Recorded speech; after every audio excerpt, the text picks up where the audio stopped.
Good afternoon po mga kamar. Sa hapon pong ito, ako po ay magluluto ng atsara na nakita ko sa aking namayapa ng ina na namatay sa cancer. 56 years old siya. Ngayon naalala ko to, kumuha ko ng kapapaya. Ang dami kong nasungkit. Ayan. Nasungkit ko yung papaya, ang daming nahulog. Nanghihinayang ako, naisip ko na gawin kong atsara.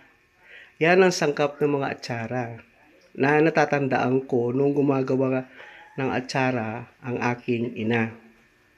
Yan, carrots, yun ang papaya, bell pepper, bawang,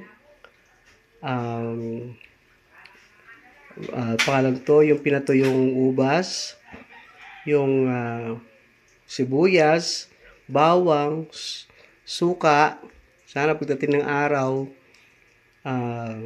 maging sponsor ko si Rose Vinegar at saka sugar.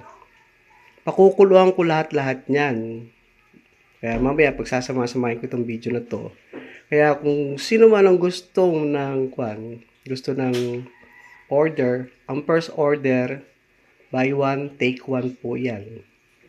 Kaya kung ako po sa inyo, suportahan nyo po itong aking gagawin na to. Sana umorder kayo at pangangatawan ko na may bigay ko yung satisfaction ng inyong kwan. Saka marami naman benepisyo yan eh. Kaya ganyang kulay yung papaya namin. Kasi nga, nakakuha na yan, yung iba hinog. Kaya ganyan. Di siya white pa, hindi siya na green. Pwede naman yan. Pero kapag yung order nyo ay talagang hindi siya ganyan. Sana suportahan nyo po ito at pakukuloyin ko na. Yan po ang sangkap ng atsara.